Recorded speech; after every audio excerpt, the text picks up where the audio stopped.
వీళ్ళందరూ కూర్చొని ఇది చేయకపోతే ఈ విధంగా జూన్ 6న మార్నింగ్ జరిగిన ఆ డిస్కషన్ ని జూన్ 7 మార్నింగ్ నుంచి విష ప్రచారం చేస్తూ లేని వాటిని వక్రీకరిస్తూ తమ పచ్చ ఛానల్లో అనుకూలంగా మాట్లాడించుకొని తమకి వైఎస్ జగన్ గారి కుటుంబ సభ్యుల మీద అసభ్యకరమైన పోస్టింగ్లు పెట్టించి రాష్ట్రంలో ఉన్న అన్ని పోలీస్ స్టేషన్లో తెలుగుదేశం పార్టీ నాయకులతో కేసులు పెట్టించి ఆ వ్యాఖ్యలతో సంబంధం లేని సాక్షి మీద దాడులు చేసే విధంగా అందరినీ కూడా రెచ్చగొట్టింది నిజం కాదా అని నేను అడుగుతున్నా.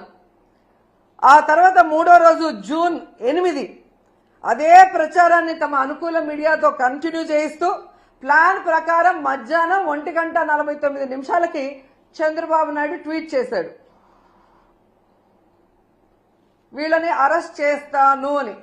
అడిగింది కొడుకు, చేయించింది తమ పార్టీ నాయకులతో కంప్లైంట్లు ఇప్పించి తమ పచ్చ ఛానళ్లతో తప్పుడు ప్రచారం చేయించి పెద్ద మనిషిలాగా దాన్ని కేసు పెట్టి అరెస్ట్ చేస్తానన్నట్టుగా ఈయనతో మాట్లాడిస్తూ అదే పథకంలో భాగంగా పవన్ కళ్యాణ్ ఆఫీస్ నుంచి Pawan Kalyan press note release చేసినట్టు 3:40కి ప్రెస్ నోట్ రిలీజ్ చేయడమే కాకుండా సాయంత్రం 6:45 పవన్ కళ్యాణ్ గారి ద్వారా ట్వీట్ చేయించారు.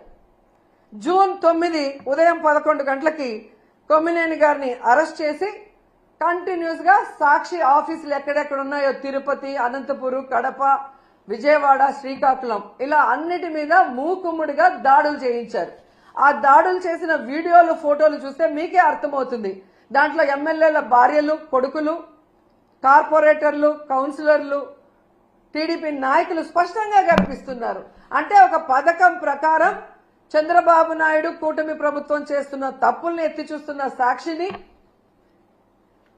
వాళ్ళు చేస్తున్న అవినీతిని ఎత్తి చూపిస్తున్న సాక్షిని, వాళ్ళు ప్రజలకు ఇచ్చిన హామీలు నెరవేర్చకుండా ప్రజలకి వెన్నుపోటు పొడవటాన్ని ప్రజలకు చూపిస్తున్న సాక్షి గొంతు నులిపేసి దాంట్లో ఉన్న సీనియర్ జర్నలిస్టుల అరెస్ట్ చేసి భయభ్రాంతులకు గురి చేస్తే ఇక మేము చేసే తప్పులు ఎవరు మాట్లాడరు, ఎవరు చూపించరు అన్న క్రమంలో ముందుకు వెళ్తున్నారు.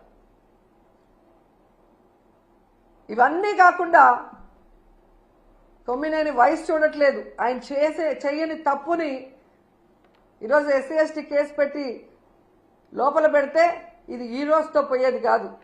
మీరు పెట్టిన ఈ విత్తనం మహావృక్షమై మీ అందరినీ కూడా ముంచేస్తుందని కూడా ఈ సందర్భంగా తెలియజేసుకుంటున్నాను. ఎందుకంటే పచ్చ మీడియాకి ఎప్పుడూ బూతులు మాట్లాడటం, బూతులు టెలికాస్ట్ చేయడమే అలవాటు.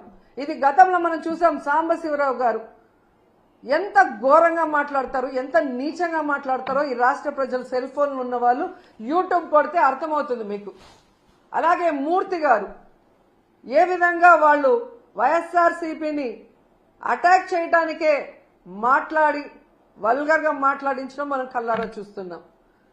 అసలు అంతెందుకు బీజేపీ నాయకుడిని విష్ణువర్ధన్ రెడ్డిని టీడీపీ నాయకుడు కొలికపీడి TV5లో చెప్పు తీసుకొని కొట్టాడు.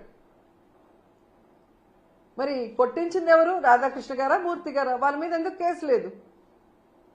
ఎందుకు బీఆర్వీ నాయుడు క్షమాపణ చెప్పలేదు?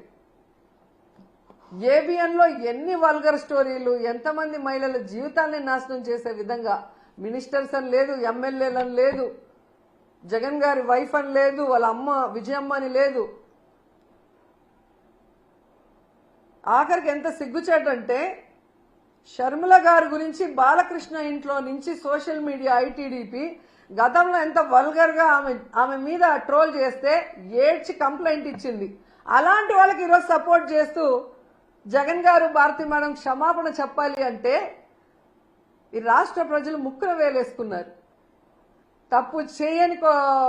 తప్పు చేయని మన కొమ్మినేనిని అరెస్ట్ చేయడమే కాకుండా ఏ తప్పుడు మాటలు ప్రసారం చేయని సాక్షి ఆఫీసుల మీద దాడి చేస్తుంటే వాటిని ఖండించదు ఈ షర్మిల గారు గాని, ఈ రేణుకా చౌదరి. ఇంతమంది ఆడవాళ్ళని రేప్ చేస్తున్నారు, నరికేస్తున్నారు. అలాంటి వాళ్ళ గురించి మాట్లాడరు ఒక ఆడవాళ్ళే ఉండి.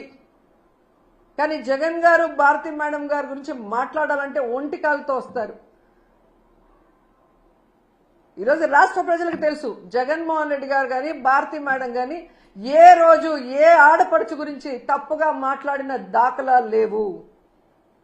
జగన్ గారైతే ప్రతి ఆడపడుచుని ఒక తల్లిలాగా, ఒక అక్కలాగా, ఒక చెల్లిలాగా ఎంత అభిమానంగా భావించి వారికి మంచి చేయాలన్న ఆలోచనతోనే మహిళలకి గౌరవాన్ని పెంచే విధంగా, వాళ్ళు ఆర్థికంగా ఎదిగే విధంగా, రాజకీయంగా ఎదిగే విధంగా 5 సంవత్సరాల కాలంలో ఆయన పరిపాలించి సంక్షేమాన్ని అందించారో ప్రతి ఒక్కరికి తెలుసు. అలాంటి గొప్ప వ్యక్తిని టార్గెట్ చేసి ఈరోజు మాట్లాడుతున్న మాటలు చూస్తుంటే రక్తం మరుగుతుంది. చాలా తప్పు చేస్తున్నారు తెలుగుదేశం పార్టీ వాళ్ళు, పవన్ కళ్యాణ్ గారు, లోకేష్ గారు.